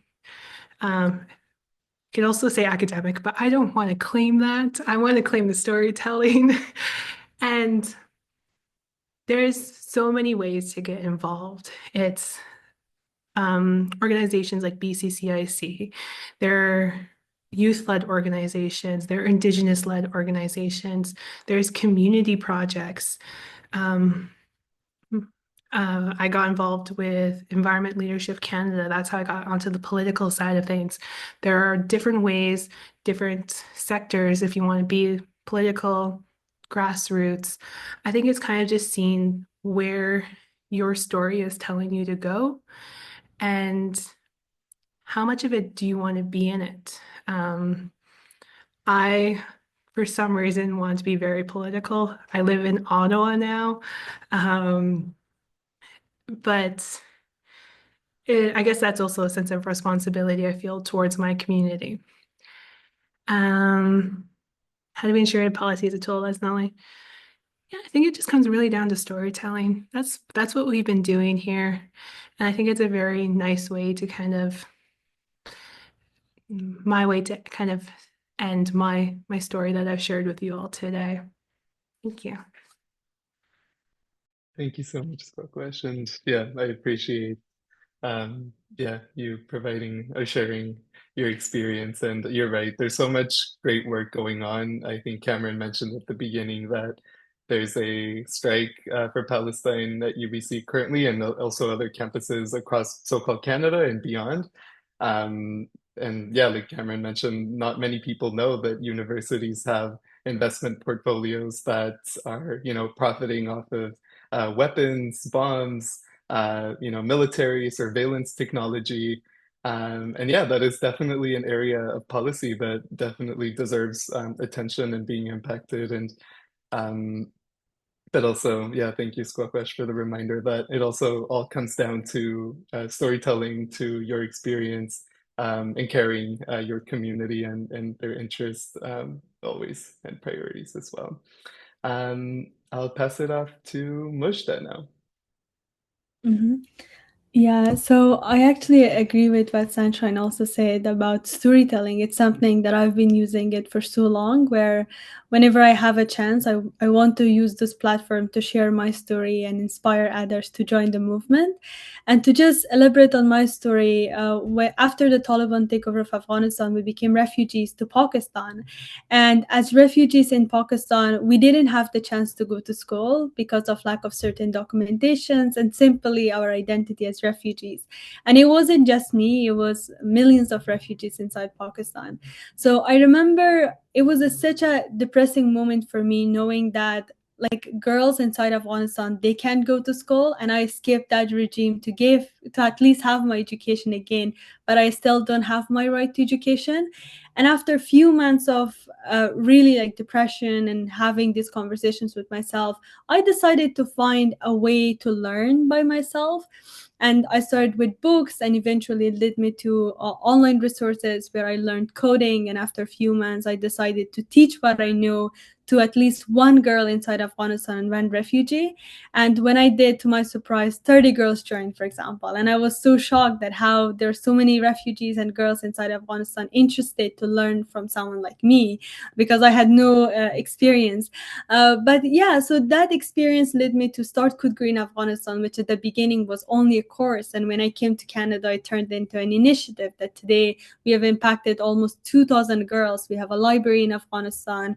We have had different events and so many other projects that actually we have seen the impact of that. So it takes me to the point that we as youth, we must recognize the fact that we should not wait for permission. Most of the time these policies that comes from governments, they tend to stop us, that we think, okay, it's only government's job to bring the change, it's only them to allow us to get education. But if we sometimes try to reimagine that power, like let's say I have the power to learn. So when I learn, how can I create my little community to at least share my knowledge, to share what I know to one girl, to two girl, and that creates a small community. And this is through these small communities where we can create lasting and sustainable change across the world.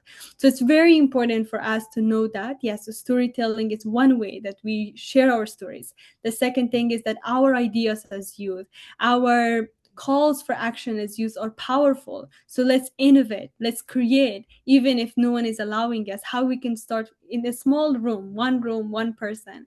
So I think things like that, I know it's a very cliche quote, but one of my favorite quotes of all the time is from Mahatma Gandhi. He said that be the change that you want to see in the world. So yes, you see the policies as a tool, but also know that the power comes from you, how you can embody that changes through things that I also mentioned, and everyone within the panel mentioned, that yeah, we actually do have the power, and government policies and all those things without the people are nothing. So knowing that is actually one of the first steps to bring the positive change.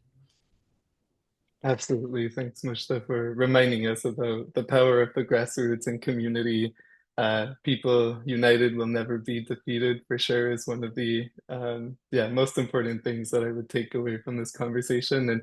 And something that you made me think of was how, well, the importance of storytelling, right, and resistance. And even if no one's paying attention, even if you're not seeing the results that you want to see, it's important to remember that, colonial and capitalist perceptions of time kind of teach us that these systems and these structures have been here for so long, and they're installed unscathed, and they're static and just must be accepted.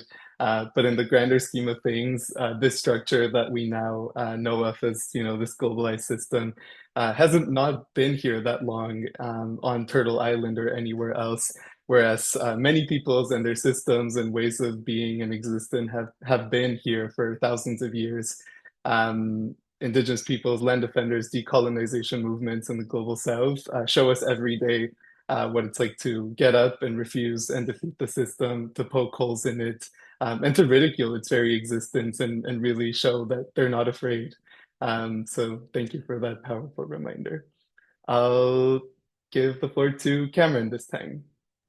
Thank you. Yeah, I wanted to build off of the storytelling theme that we've been chatting a little bit about. But I think that a really critical part of this work as well is knowledge mobilization and making sure that information for folks is accessible and I think that accessible can mean different things to different people, whether that be the language that it's in, and whether that language actually be a different language than English, or whether that be, instead of something being a science brief, it's in a plain language summary, or like I said, different forms of knowledge mobilization. Storytelling is a very different thing than reading a paper on something. So I think that that's really important. And there are a lot of really incredible folks out there doing really incredible knowledge mobilization work to look at policy work that is being done and breaking that down, so somebody who doesn't work in policy is able to understand it and understand how it affects their life, and are able to either do something about it or support it or whatever they choose to do with that information. But those people and that work is absolutely crucial to this, and I don't think that there is enough recognition of that. So if anybody out there is doing that work, congrats to you. That's huge. We need more people doing that and making these conversations accessible for folks. But I also want to talk a little bit about that. Yeah, we chatted earlier that these are hard conversations. This is hard work, and the world is a hard place to be in sometimes. And many young people are burnt out and tired and feel very hopeless. And those are all very valid feelings to be having. I feel them every day as well. But I think that another part of this work that isn't often talked about is that we need to be creating space for joy and fun and community as well, because those are the things that are going to keep us going and keep us connected and continue to build the resilient worlds that we want to build for ourselves, and we want to build for the generations to come. So I don't have too much else to say other than that, but a reminder to folks that this work is hard. Take it easy on yourselves. Go for a coffee with a friend, or sit in a park. I don't know, turn on some Taylor Swift and like jump around and like dance in your apartment, because you deserve that rest, and it's critical part of this work, and we can't forget it. Absolutely, could not agree more, Cameron. And yeah, definitely your point on knowledge mobilization. I'm definitely guilty of this, and I'm sure others can relate. When we speak about all the global issues or policy, all of these things can be so. It's a hard conversation to begin with, and then it's also inaccessible and full of jargon, and therefore only accessible to people who have academic backgrounds and access to post-secondary. So there's so many hurdles to, get our messages across and to get on the same page with our communities and ourselves. So huge reminder for sure. And to always, especially a place like so-called Canada, there's so many languages, so many different communities that we don't automatically think of when we're doing this work, and definitely important to consider them as well. And absolutely your point on rest and recovery, enjoy being part of the resistance. I think, yeah, again, it's a situation where, again, these systems benefit from keeping us broken, in pain, feeling like we can't do anything about it, that it's all, hopelessness around us.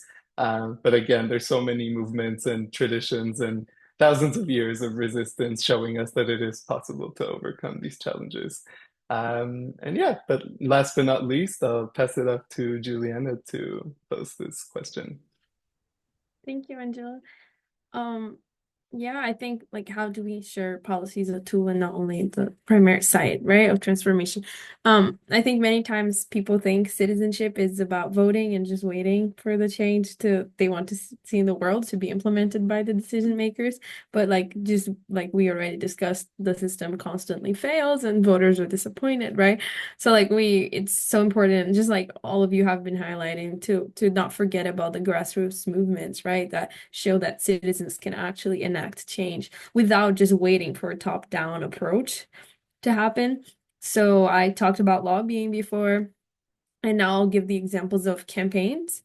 I think, and that also applies to how youth can get involved and how youth can lead campaigns as well.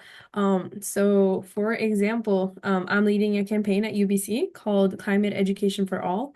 It started because I and a couple students, we wanted to see change, and we decided to organize to make it happen. We were not waiting for the top-down approach for the UBC leadership to decide to make it out of their own suddenly decision, right? So we we realized climate education is very essential for us to solve the climate crisis, and every person in my generation is going to suffer from this crisis, and we have the right to know what's happening to our planet and solutions to make this how to solve this, right? So we are campaigning for UBC to incorporate basic climate education into all the undergraduate programs. So what is a campaign, right? So a campaign is basically setting a target. So for example, a decision-making body that you want to enact change, and a demand for this target. So for example, we want the UBC leadership in each faculty to approve a climate education requirement for all the students. Like, that's our demand. And then through campaigning, you can strategize together, build a base, right? Build a group that can work with you and organize with you to make that happen, and to push for the policies, not necessarily just policies, but the changes that we want to see in the world. And I know a couple other campaigns in different campuses across Turtle Island that had actually been successful through youth leading these campaigns, and including divestment, including climate education in other universities. And it shows how the power of grassroots, right? The bottom top approach can actually enact change too. And campaigning is one tool, but another tool is also does project development, creativity, social entrepreneurship, right? So for example, I'm starting a climate education for all network now, and I already recruited 8 students from different universities across so-called Canada to start doing the same campaign in their own university. So we all have also the power to help start a movement and to create projects and initiatives to put our vision into life, right? And not just wait for politicians to create this world that we want to see. And so young people definitely can participate in so many ways besides just waiting for these decision makers to make the policy. And in an individual level also, if the person feels like they don't have the capacity to organize things and create and be engaged, but just like the way you can be a citizen, sign the petitions, like write emails to your decision, like elected representatives for the things that you want to achieve. Go to the climate strike, go to the strike for whenever there's something happening. We need people. So April 11th, we're gonna have the global climate strike. We need people to come. So come and join, stay in solidarity with other groups who are doing their movements as well. Lobby, campaign, inspire those around you to join the movement, right? Also, and educate those around you as well to bring more people into the movement, right? So, and believe that we people have the power to make change and keep the hopes up. And like Cameron said, keep the self-care as well, and just understanding that we can also help cultivate joy within the not always hard, not always easy to enact this change, might not always be successful, but keep the hopes up that we're going to see better futures, and yeah, and believe that we can all make a difference. So yeah, that's what I would say. Absolutely. Thanks so much, Julie. And yeah, there's definitely no shortage of things that you can engage with or actions that you can take. And like as we've heard, there's so many ways that you can engage, whether through your creativity, spoken word, poetry, theater expression. Like there's so many ways, or you protests, campaigns. There's really an endless list of things that you can do to get involved.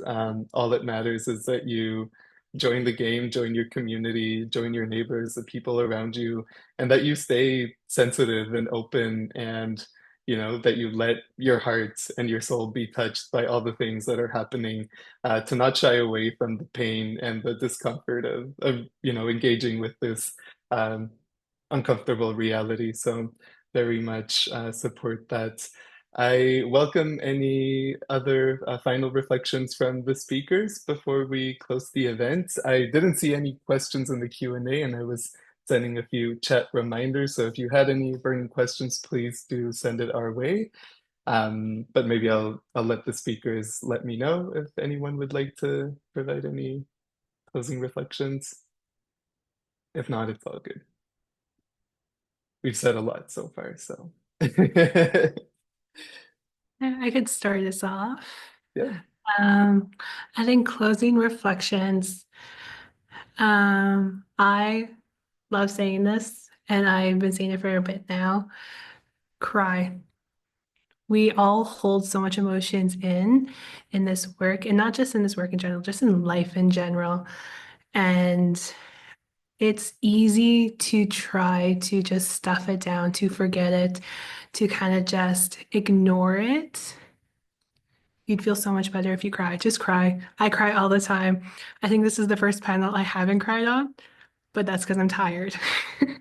So allow yourself to cry and don't feel that shame, that colonialism, that capitalism, that the patriarchy, especially the patriarchy, because crying is deemed as feminine. It's a natural thing. That's why our bodies do it. It's not just to get rid of toxins in your eyes, as the scientists like to say. It's also for that, but it's also to let go emotionally, and your body needs that. Your mind needs that. Thanks so much, Skull Question. Definitely, I agree with that. I also always, wake up in yet another day of this reality, and yeah, it's hard to not want to cry most of the time, but admittedly, this event has made me not want to cry, so that's a win for today. Any other closing reflections before we pass it off? I can go ahead. I just want to say thank you to all of my wonderful fellow panelists. I always feel like I learn so much in these spaces, and it's so nice to get to chat with other young folks who are doing really inspiring work in so many different places. And thank you to the organizers as well. Yeah, for holding such like a wonderful like container for this conversation to happen. But I also, yeah, I don't know, my favorite part of events like these are connecting with each other. So I don't know, I just wanted to say that if you ever see me anywhere, please come say hi. I don't know, if you ever see me on social media, like please send the follow request. I think that community and connection is such an important part of this work, and we need to be able to rely on each other and to be able to see a friendly face in a sometimes scary, like, I don't know, scary settings. It's nice to see friendly faces and people that hold similar sentiments as you. And yeah, I would just really, really encourage all of you to kind of keep that mindset when you continue your work. Community is at the heart of all of this, and we really need to continue building that and nurturing it. For sure. At the end of the day, all we have is each other. So I agree with you. Any final reflections? Otherwise, yeah, Juliana. Yeah, I just wanted to thank the opportunity for BCCIC, the team, and also for each one of you to have contributed with your amazing insights and really important topics that were discussed. I think it's really important for us to have these spaces to discuss these kinds of things. So just gratitude. Thanks so much, Juliana. Mujde, no worries and no pressure, but yes, just Yeah. So I also mentioned before, but I just wanted to rephrase what I mentioned in the last question, that it is really important for all of us to recognize that we all, whether we are from Afghanistan or any part of the world, in Canada, we are all part of one whole body, and this body is this earth. Whether it's environmental causes, social causes, peace, gender equality, any challenges that we have, in one way to another way, it's going to impact all of us, because just like one body, if one part of the body is hurting, it is just uneasy that you will not feel that hurt, because again, we are all part of that one body. So when it comes to environmental causes, whether it's in the global south, we all have to speak out. Whether it's the injustices in Gaza, we all should speak out. Or whether it's the gender inequalities or the gender apartheid that is happening in Afghanistan, whenever we have a chance or whenever we have a space, we should speak out about it. Because if we don't, those communities are marginalized. There are systems in place that are stopping them to be heard. So if we have this chance, it's very important for all of us to speak out. And once again, thank you so much for organizing this session. And a special thanks goes to Rasul, Peter, for inviting me and giving me this opportunity. So I am really, really grateful, and I can't wait to continue our collaborations and our advocacy. Yeah. What a beautiful reflection to end on. Thank you, Mushta. And yeah, definitely it's really important to always speak up, to mobilize our privileges. But yes, always remember that we are part of each other, we are part of one, and we're all connected and we all feel each other's pain. So beautiful note to end this panel on. And with that, I will pass it up to Ankat to close the event. I wasn't sure about closing the event. I don't think we should close it. I was really curious about, I mean, it's a webinar, so we can't see you, the participants, but we know that there's been over 30 at different moments in these 2 hours. This is a long but passionate event, so it doesn't feel long. I was just thinking, yes, we need to speak out, and at the same time, the hardest thing is not to speak out for others, especially when we're speaking out for something that's a global issue. And we have a part of an idea of what can work, but we don't know what people in other areas of Turtle Island or the world are thinking until we connect it. So one of the learnings of BCCIC over the course of the years, and then I keep learning when I go to these events, has been about listening to the voices directly of bodies that are doing policy and advocacy in their own space, whether it's issues or geographies or populations, so that what I think is the correct way isn't the only way. So having felt like I was a Bolivian and I was part of this movement that was indigenous, I tend to have that bias that I think it should all be like that. And then I realized I shouldn't be negative about other ways of doing things. There isn't one solution, and we have to shift positions. I was just chatting with somebody and saying I learn one thing in a day, one day, and another the next day. So just to say about collaboration and cooperation and working together and listening to each other, the other day I thought, oh, with this crisis right now, and I swear with this we can close. But I thought, yes, what we have is we can interest the whole public of Canada, because we want to do public engagement with this threat to all our systems of collaboration across the world right now. Gender, everything is getting screwed, as somebody said earlier. But I thought, oh yes, the province is collaborating because of the because of the tariffs. I thought this is an opportunity. People will understand the importance of collaboration and cooperation because it's happening between provinces. And then the next day I went to another or heard some other people speak. So I'm intentionally looking for people to listen to. And I realized from what they were saying, it's all about trade. It's not about people's well-being and welfare.